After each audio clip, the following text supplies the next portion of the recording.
Aditya classes exam गुरु channel में आप सबका स्वागत है। यूपी टेट 2026 की क्लास चल रही है। Class 6-8 junior SST selection batch start हुआ है आदित्य क्लासेस का। जैसा कि कल हम लोग भारतीय इतिहास की क्लास को शुरू कर रहे थे एसएसटी में, तो उसमें कुछ ये चैप्टर में आपको, ये तीसरी क्लास है, इसमें आपको हम क्लाइव चैप्टर पढ़ा चुके थे भारतीय गवर्नर जनरल के अंतर्गत। उसके बाद आपको वारेन हेस्टिंग पढ़ाए थे, Cornwallis, Wellesley, Lord Hastings, William Bentinck, और उसके बाद जो है चार्ल्स मेटकाफ, डलहौजी, ये क्लास हम लोग ले चुके थे। आज हम लोग का दूसरा भाग है और ये चौथा वीडियो होगा भारत के गवर्नर जनरल का। आज हम लोग कैनिन के विषय में देखेंगे। आपको जब पहली क्लास 1857 की क्रांति पढ़ाए थे तो कैनिन के रोल को आपको सुनाए थे। आइए देखा जाए कैनिन का अन्य महत्वपूर्ण रोल क्या है जो आपके एग्जाम में पूछा जा सकता है। ध्यान से देखिएगा। अगर आपको लग रहा है कि सर मुझे लाइन से क्रम बाय क्रम याद नहीं है, आपके दिमाग में टेंशन हो रहा होगा, कैसे याद होगा, इतना कुछ है, तो आप मेरे ऊपर छोड़ दीजिए। मैं जैसे बता रहा हूँ वैसे करिए। ध्यान से 1 से 2 बार देखिए इसको, एक बार देखिए, 2 से 3 बार एग्जाम आते आते मैं आपको रिपीट करा दूंगा। और एसएसटी में टेंशन मत लीजिए। एसएसटी, ईवीएस याद रखिएगा और सीडीपी ये मैं स्वयं पढ़ाऊंगा और मैं जानता हूं अच्छी तरह से आप सबको ये कोर्स कैसे याद होगा। ठीक है, आइए इसमें देखते हैं आगे।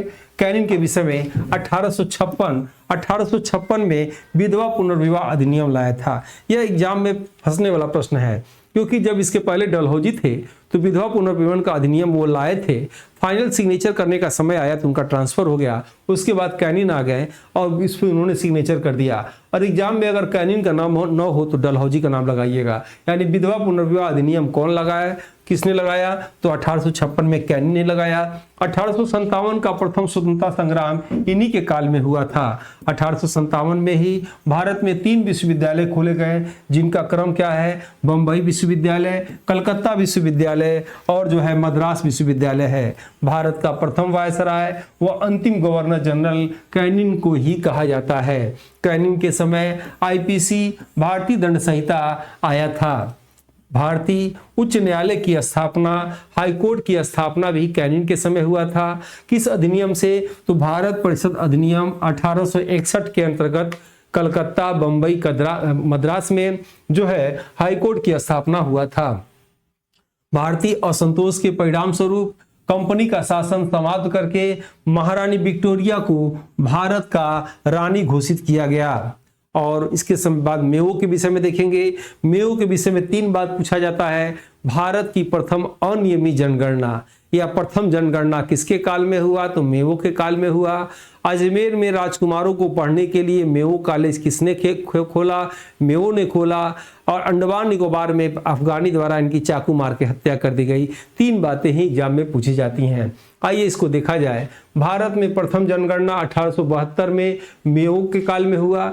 याद रहे, नियमित जनगणना नहीं, नियमित जनगणना रिपन के काल में। और ये जो जनगणना हुआ था ये अनियमित जनगणना, क्या हुआ था, अनियमित जनगणना हुआ था मेयो के काल में। इन्हीं के काल में मेयो कॉलेज अजमेर में राजकुमारों को पढ़ने के लिए खोला गया। भारत में अंडमान में इनकी हत्या एक अफगान द्वारा कर दी गई। लिटन के विषय में देखा जाए, वर्नाकुलर प्रेस एक्ट या मुंह बंद करने वाला नियम 1878 में इन्हीं के कार्यकाल में लाया गया। यानी लिटन ने भी 3 पर महत्वपूर्ण कार्य किए थे। मुंह बंद करने वाला नियम तो आप जानते होंगे वेल्लेस्ली ने लगाया था। प्रेस पे प्रतिबंध वेल्लेस्ली ने लगाया था, मेटकाफ ने हटाया था। इन्होंने भी मुंह बंद करने वाला नियम कह सकते हैं, या वर्नाकुलर प्रेस एक्ट याद रखिएगा, लिटन ने लगाया था। इन्होंने पहली बार 1877 में दिल्ली दरबार लगाया था। महारानी विक्टोरिया को कैसरे हिंद की उपाधि दिया था। और हथियार रखने के लिए लाइसेंस रखना पड़ेगा, इसकी शुरुआत भारत में लिटन ने ही किया था। लिटन ने ही भारत में सर्वप्रथम इंडियन आर्म एक्ट की जो है शुरुआत किया था। रिपन के समय आइए देखा जाए, भारत का सबसे लोकप्रिय गवर्नर कौन थे भाई, रिपन थे। इनको किसने कहा था, तो गोपाल कृष्ण गोखले ने कहा था। भारत में सर्वप्रथम इन्हीं के कार्यकाल में 1881 में नियमित जनगणना जो है प्रारंभ हुआ था। लिटन के द्वारा लागू वर्नाकुलर प्रेस एक्ट या मुंह बंद करने वाला नियम को बंद करने वाले कौन थे, ये रिपन थे। इनका कार्यकाल याद रखिएगा 1880 से 1884 के बीच में। इल्बर्ट बिल विवाद रिपन के समय 1881 में प्रथम कारखाना अधिनियम भी इन्हीं के समय आया था। रिपन याद रखिएगा बहुत ही महत्वपूर्ण है, क्योंकि ये जो है सबसे लोकप्रिय थे। किसने कहा था, गोपाल कृष्ण गोखले ने कहा था। इन्हीं के समय जो है नियमित जनगणना हर 10 साल पे जनगणना होगा 1881 में शुरू किया गया था। उसके हिसाब से 2011 की जनगणना 15वीं जनगणना, स्वतंत्र भारत की 7वीं जनगणना है। उसी के हिसाब से 2021 की जनगणना जो 26-27 में होगी वह 16वीं जनगणना, आज़ादी के बाद से याद रखिएगा 8वीं जनगणना होगी। और लिट्टन द्वारा वर्नाकुलर प्रेस एक्ट जो लिट्टन ने लगाया था उसको इन्होंने बंद कर दिया।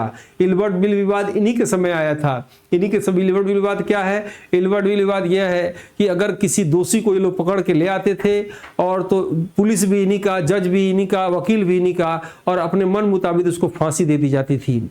अब इनके समय क्या हुआ, इन्होंने कहा नहीं, अगर किसी दोषी को पकड़ के ले आते हैं उसको कहिए कि वो वकील अपनी तरफ से करे। अगर वकील करने में सक्षम नहीं है तो सरकार उसे वकील मुहैया कराएगी।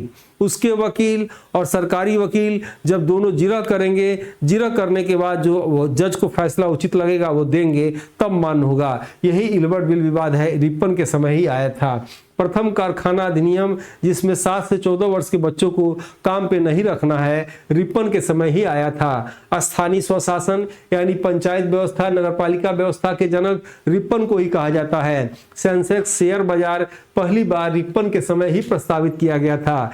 स्कूली शिक्षा हेतु 1882 में हंटर आयोग, भारतीय शिक्षा आयोग रिपन के काल में आया था। कर्जन के समय भारतीय विश्वविद्यालय अधिनियम 1904 में जो है कर्जन के समय आया था। कर्जन ने सबसे महत्वपूर्ण कार्य क्या किया?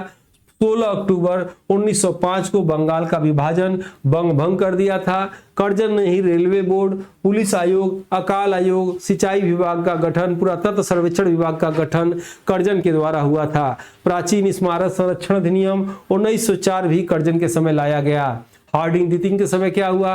हार्डिंग द्वितीय का समय आपको याद करना होगा 1910 से 1916 के बीच में, क्योंकि इसी बीच याद रखिएगा प्रथम विश्व युद्ध भी होता है और बंगाल विभाजन भी इसी के समय जो है रद्द कर दिया जाता है। भारत की राजधानी कलकत्ता से दिल्ली इन्हीं के कार्यकाल में होता है। इन्हीं के कार्यकाल में महात्मा गांधी दक्षिण अफ्रीका से भारत जो है आते हैं 1915 में, इसलिए इनका कार्यकाल आपको याद करना है 1910 से 1916 के बीच में। आइए देखते हैं हार्डिंग द्वितीय। हार्डिंग प्रथम नहीं याद रखिएगा, हार्डिंग द्वितीय लगाएंगे। दूसरा दिल्ली दरबार 1911 में ब्रिटिश राजकुमार जॉर्ज पंचम और राजकुमारी मैरी के स्वागत में लगाया गया। बंगाल का विभाजन या बंग भंग 1911 में रद्द हार्डिंग द्वितीय के समय किया गया। भारत की राजधानी कलकत्ता से दिल्ली परिवर्तन की घोषणा 1911 में हुआ, लेकिन याद रहे 1912 में भारत की राजधानी कलकत्ता से दिल्ली परिवर्तित हुआ। और हार्डिंग द्वितीय के समय 1912 में बम फेंका गया जिसे दिल्ली बम कांड के नाम से जाना जाता है। हार्डिंग द्वितीय के कार्यकाल में 4 अगस्त 1914 को प्रथम विश्व युद्ध शुरू हुआ था जो 1919 तक चला था। महात्मा गांधी 9 जनवरी 1915 को दक्षिण अफ्रीका से भारत इन्हीं के कार्यकाल में आए थे। आइए इरविन के विषय में देखा जाए। इरविन का कार्यकाल 1926 से 1931 के बीच में था। राष्ट्रपति भवन में रहने वाले भारत के प्रथम गवर्नर जनरल कौन थे? इरविन थे।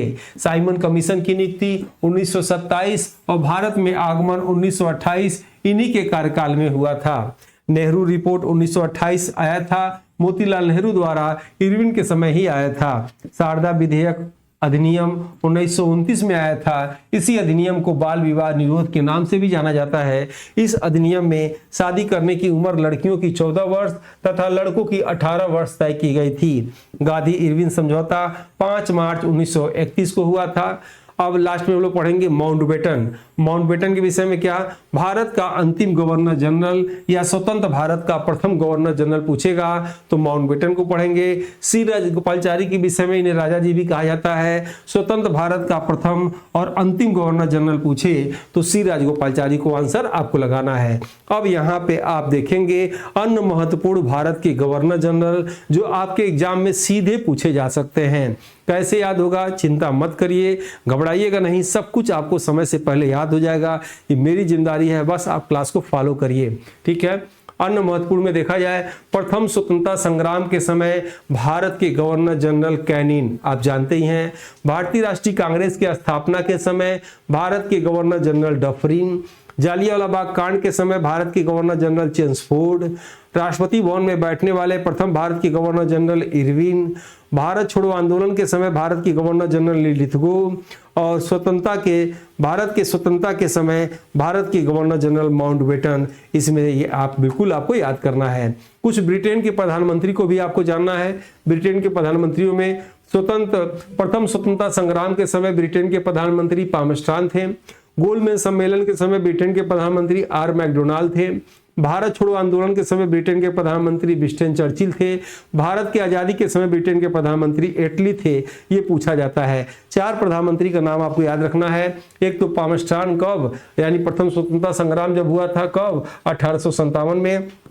आर मैकडोनाल्ड गोलमेज सम्मेलन हुआ था कब, 1930 से 1932 के बीच में, याद रखिएगा। और भारत छोड़ो आंदोलन विंस्टन चर्चिल थे कब, 1942 में। और भारत की आज़ादी के समय यानी 15 अगस्त 1947 के समय कौन थे आपके, एटली थे। ये आप याद कर लीजिएगा। और याद रखिएगा यूपी टेट का ये नया बैच स्टार्ट हुआ है, एकदम शुरू से रिवाइज भी कराया जाएगा। आप ले सकते हैं, 1100 में बैच चाहिए आपको। इसमें मैं जीएस कंप्लीट एसएसटी और जो है ईवीएस और शिक्षण की सीडीपी की क्लास एकदम आपके जुबान के नोक पर रटवा दूंगा, समझा दूंगा। बाकी अन्य बेसिक फाउंडेशन क्लास में है, उसको आप समय से देख सकते हैं। इसी के साथ ही आज की क्लास को हम समाप्त करते हैं। इस कोर्स को लेने के लिए क्यूआर कोड का प्रयोग कर सकते हैं। इस कोर्स को लेने के लिए आप चाहे तो जो है इस नंबर पे बात भी कर सकते हैं जो दिखाई दे रहा है, और इस टेलीग्राम ग्रुप से भी आप जुड़ सकते हैं। ठीक है, इसी के साथ ही आज की क्लास समाप्त करते हैं। मिलते हैं नेक्स्ट वीडियो में, तब तक के लिए जय हिंद, जय भारत। सबको एक साथ नमस्कार।